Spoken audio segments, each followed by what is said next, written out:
tus sueños. Toma mi alma, bebe mi cuerpo, que por tus besos me estoy muriendo. Ay, amor, es esta tu Rosalinda, que solo quiere tus besos. Rosalinda, Rosalinda.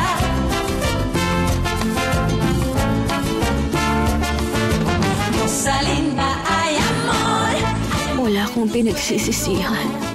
Ginawa ko ang lahat para kay Fernando Jose. Magsisi ka, anak. Malapit ka ng mamatay, Pedro. Ang dahilan kung bakit niya nagawa yon. Sobrang pagmamahal. Kahit na gumawa pa siya ng pagkakasala. May isang bagay na kailangan mong malaman. Ang batang yun na hinihintay mo lumabas ay hindi sa'yo. Hindi iniwan ni Fernando si Fedra dahil kumbinsido siyang anak niya yun. Yan ang sulat na nakita ko. Traidor! Ang kapal na mukha mo! Yan ang gagawin mo! Pagkatapos kitang buhayin! Ito ang domicile arraignment order. Pinapatunayan ang iyong pagkakasala. Bukod kang pinagpala sa babaeng lahat. At pinagpala naman ang anak mong si Jesus. Santa Maria, Ina ng Diyos, ipanalangin mo kami mga makasalanan, ngayon at kung kami mamamatay. Amen. Mama, tignan mo. Si Veronica?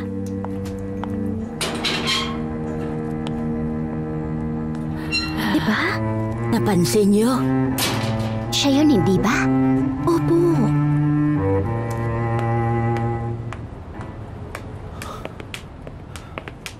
Beto, saan ka pupunta? Bitiwan mo ako! At saka huwag mo nga ako matawag-tawag sa pangalan ko lang. Tumahimik ka na lang. Tingnan natin kung hindi ka matutong rumispeto ng iba at tumigil sa pang-iinsulto sa nagsisilbi. Hindi ko kasalanan kung nagsisilbi ka lang. Patay gutom at mahirap ang buhay. Hindi ka nahihiya sa sinasabi mo? Nakalimutan mo magkapareho lang tayo? Porkit palagi ka nakadikit kay Senyora. Akala mo na kung sino ka at umaasta kang hari sa bahay na to. Tandaan mo na nanggaling ka rin sa hirap. Sa ngayon, tingnan mo kung lumabas na ang resulta ng naging otopsiya ni Florentino Rosas. Sige po, Komandante. Anong kailangan mo? Ang Komandante. Nandito ako para sumuko at tumistigo.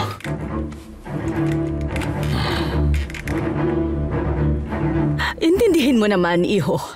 Nakatakas si Veronica dahil yun ang gusto niya.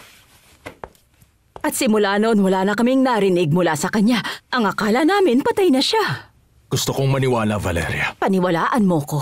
Hindi ako nagsisinungaling. Hindi ko yung ginagawa. Huwag ka nang magsinungaling pa, Valeria. Magtapat ka at aminin mo ang katotohanan kay Fernando Jose para matapos lahat ng kasinungalingan. Mama. Huwag mo siyang tatawaging mama. Iniwan at pinabayaan ka ng babaeng yan. Mas pinili pa niyang sumama sa lalaki niya kaysa alagaan ka at gampanan ng pagiging ina niya. Huwag mo siyang patatawarin. Huwag na huwag! Ito na ang tamang oras para malaman kung sino nagsasabi ng totoo. Hindi ako aalis dito hanggat hindi ko nalalaman kung ano ba talaga nangyari.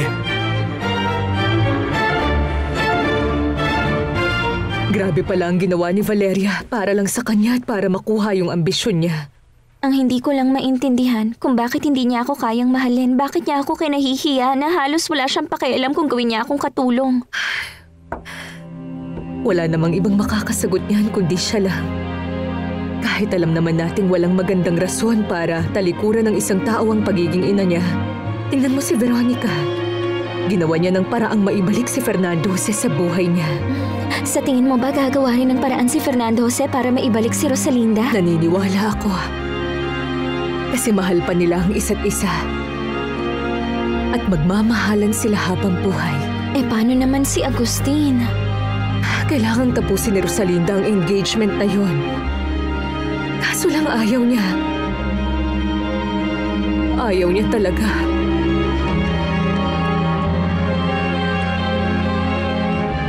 Anak yun ni Anual. Gustong mabuntis ni Pedra para hindi siya iwan ni Fernando Jose. Ibig sabihin wala nang makakapigil sa'yo ngayon ang pakasalan si Fernando Jose. Diyos ko, tulungan mo po ako. Una sa lahat, sobrang mahal na mahal ko si Rosalinda. Pero sa kabila nun, hindi ko siya pwedeng pilitin na pakasalan ako. Diyos ko, anong gagawin ko? Tulungan mo ako. Binago mo lahat ng nangyari dyan sa kwento mo para lang sa ikabubuti mo. Siyempre, gusto mo kasing magmukha ka malinis at matinong babae sa harap ni Fernando Jose. Itatanggi mo ba sa akin na ang pinakamahalaga para sa'yo ay umaman ka? Noon pa man naiinggit ka na kung anong meron ako. Totoo ba lahat yun, Valeria? Oo, totoo lahat ng sinabi ko. Simula pa lang nung bata kami, gusto niya lahat ng meron ako. Inggitera kasi siya. Kaya nga hindi siya nakontentong kunin lang yung yaman ko. Kaya ang ginawa niya, naging kabit din siya para lang makuha pati ang asawa ko. Nagawa mong traidorin ng babaeng pinagkakatiwalaan ka at binuksan ang bahay niya para sa'yo. Pakiusap lang, Fernando Jose.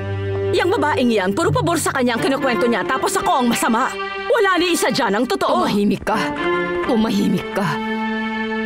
Dahil nandito ako para ibulgar lahat ng kasamaan mo. Malditang hipokrita! Sasabihin ko kay Fernando Jose ngayon din at sa harap mo mismo. Lahat ng ginawa mo kasamaan para lang makuha lahat ng gusto. Huwag mo siyang pakikinggan. Nagsisinungaling siya. Wala ni isa sa mga sasabihin niya ang totoo. Ang gusto mo lang naman agawin ang pwesto ko. At hindi ka tumigil hanggat hindi mo nakukuha yon. Pero maghanda ka na ngayon dahil nandito na ako. Sisiguraduhin kong babawiin ko ang lahat ng sakin. At kailangan mong tanggapin na wala kang magagawa para pigilan ako. Wala! Narinig mo? Hindi mo ako mapipigilan. Unang kahit na sino. Itatak mo yan sa utak mo.